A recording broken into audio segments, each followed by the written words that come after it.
Welcome to भाई की पढ़ाई सब्सक्राइबर, और जिन्होंने नहीं किया वो कर दो।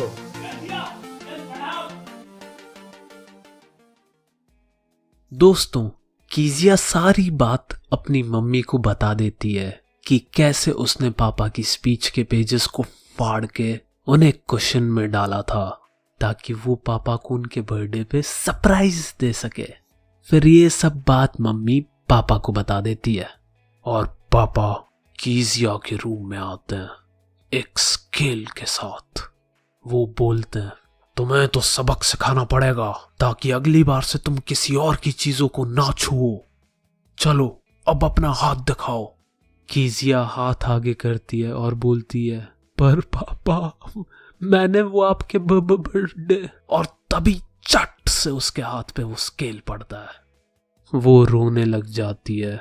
बाद में उसकी दादी ऊपर आके उसके लाल हाथ को देख के बोलती है, बेटा सो जाओ, सुबह तक तुम सब भूल जाओगी।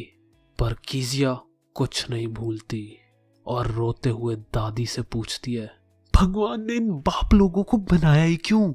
इस दिन के बाद से वो जब भी अपने पापा को देखती थी उसके गाल अपने आप डर की वजह से लाल हो जाते थे। फिर एक दिन अचानक कीजिया की माँ बीमार हो गई। उसकी दादी और माँ दोनों हॉस्पिटल में थे और कीजिया अपने कुक एलिस के साथ घर पर अकेली थी।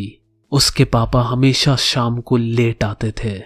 कीजिया अपने रूम में सो रही थी, तभी उसे एक डरावना सपना आया जिसमें एक बुचर यानी कसाई एक बड़ा सा चाकू और रस्सी लेके हंसता हुआ उसके पास आ रहा था और वो बेचारी उधर खड़े खड़े दादी दादी चिल्लाए जा रही थी। यारो, इससे याद आया मेरे साथ सपनों में क्या होता है। मैं होता हूं और मेरी क्रश, और जैसे ही सब कुछ सही जा रहा होता है और सपने में इंटरेस्ट बनना शुरू होता है, तभी आसमान से आवाज आती है, बेटा उठ जा, स्कूल के लिए लेट हो रहा है। और इसके बाद मैं कितना ही ट्राई कर लूं वो सपना कभी कंटिन्यू नहीं होता। इसीलिए आई हेट स्कूल्स।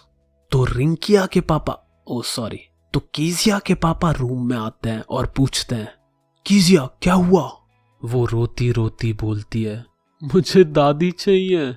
इसके बाद उसके पापा उसे अपनी गोद में उठाकर अपने रूम में ले गए। उसके पापा उसे हग करते हुए सो गए। कीजिया को अब अंधेरे से बिल्कुल डर नहीं लग रहा था। वो पापा की एक एक हार्ट बीट फील कर पा रही थी और तब उसको रियलाइज होता है कि ये जो हल्क है अंदर से पिकाचू है जिसके पास एक बहुत बड़ा दिल है। बस क्योंकि वो हर रोज इतना ज्यादा काम करते रहते हैं तो घर वापस आने के बाद थक जाते हैं। यार, ये लड़की तो मुझे रुला देगी। आज का मॉरल है, go tell your hulk that you love him, ताकि कभी कभी वो भी अपने हल्क वाले कवच को उतारकर पिकाचू के जैसे रह सके। पीका पीका।